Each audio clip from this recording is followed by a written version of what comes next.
महिलाओं को और एक मोहल्ले में घुसकर धमका रहा है कि कोई वोट देने न निकलने पाए। ये स्थिति शर्मसार करती है कि लोकतंत्र में इस तरह के पुलिस को ऐसे अधिकार दिए जाने या पुलिस से इस तरह का कृत्य कराना ये किसी के लिए भी ठीक नहीं है। जो आज सत्ता में उनके लिए भी ठीक नहीं है और जो पहले भी रह चुके हैं उनके लिए भी ठीक नहीं है।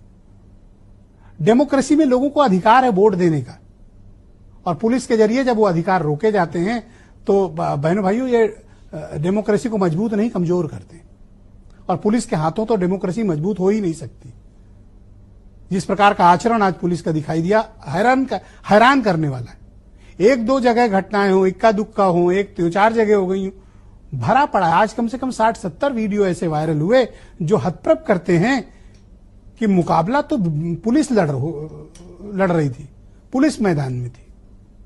ये क्या मतलब, इस तरह का तरीका ये पहली बार उत्तर प्रदेश में देखने को मिला कि पुलिस वोट करने से लोगों को रोक रही है। वरना कोई कारण नहीं है कि ये 49% के आसपास का सिर्फ एक मतदान हुआ। ये मतदान 60-65 के ऊपर जाता है। उपचुनाव में तो बहुत झोर के वोट पड़ते हैं, लोग डालते हैं। लेकिन बहनों भाइयों, मुजफ्फरनगर से आई ये तस्वीर भारत के लोकतांत्रिक भविष्य के लिए ठीक नहीं है, इस व्यवस्था को कमजोर करती है। और अचरज की बात यह है कि इस इंस्पेक्टर के खिलाफ या वहां के एसपी के खिलाफ, वहां के जिलाधिकारी के खिलाफ किसी तरह की कोई कार्रवाई नहीं की गई। आज पूरे दिन और ये पूरे उपचुनाव में पूरा का पूरा राजनीतिक मुकाबला भारतीय जनता पार्टी बनाम समाजवादी पार्टी था। बाकी दलों की कोई इसमें बहुत विशेष भूमिका नहीं थी। लेकिन ये पहला चुनाव था जो आमने सामने का था और दो बड़ी पर्सनालिटीज के बीच चुनाव था। बीजेपी बनाम समाजवादी पार्टी और योगी आदित्यनाथ बनाम अखिलेश यादव। तो इस चुनाव में जो मुद्दे थे और ग्राउंड पर जब वोट डालने की स्थिति आई तो परिस्थितियां डिफरेंट थी। और ऐसा नहीं कि सिर्फ मुसलमानों की बस्तियों में इस तरह का आचरण पुलिस ने किया हो। पिछड़ों की बस्ती में, दलितों की बस्ती में ऐसा लग रहा था कि कोई लिस्ट है पुलिस के पास जिसके हिसाब से पुलिस उन स्थानों पर वोटर्स को रोकने की कोशिश कर रही है। और अचरज की बात यह कि कोई इन पर कोई कार्रवाई भी नहीं हुई। वरना कोई कारण नहीं था कि इस बार के जबरदस्त माहौल था कि वोटर्स निकलेंगे, वोट डालेंगे, अपना पार्टिसिपेट करेंगे। इस देश में सबको वोट डालने का हक है। किसी एक के वोट से कुछ नहीं होता और न किसी के एक वोट से कोई जीतता है। तो जिन मुद्दों के आधार पर चुनाव लड़ा गया और ग्राउंड पर रियलिटी थी एकदम डिफरेंट रही है।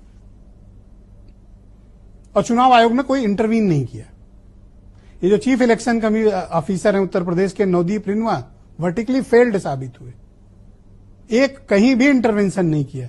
जब बहुत बदनामी हो गई 2-4 जगहों पर तो इक्का दुक्का 5-6 पुलिस वाले सस्पेंड किए गए।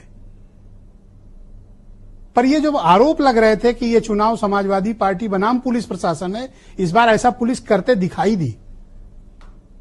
ये बड़ी गंभीर बात है और इस पे सिर्फ ये बीजेपी को खुश होने की जरूरत नहीं है, क्योंकि ये आज नहीं कल जब स्थितियां बदलेंगी तो ये भारतीय जनता पार्टी को भी नुकसान पहुंचाएंगी।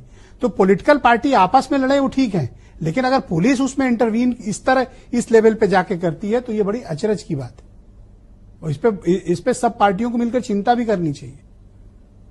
आज सारा दिन यूपी में चुनावी मुद्दे तो छोड़ दीजिए, कोई भी चैनल खोल लीजिए, कोई भी सोशल मीडिया खोलिए, कोई टीवी चैनल खोलिए, हर जगह सिर्फ पुलिस के अत्याचार, पुलिस की लाठियां, पुलिस का लाठीचार्ज ही रहा। और इस पर मैं डिमांड करता हूं भारत निर्वाचन आयोग से, हालांकि उसने आज कोई कार्रवाई नहीं की, इस ठोस कार्रवाई, लेकिन कार्रवाई होनी चाहिए। पुलिस को इस तरह से छूट नहीं दी जानी चाहिए और एग्जाम्पलरी कार्रवाई होनी चाहिए। जो भी पुलिस वालों ने आज वोटिंग में बाधा डालने की कोशिश की है, हीनियस क्राइम है, ये अगेंस्ट डेमोक्रेसी है।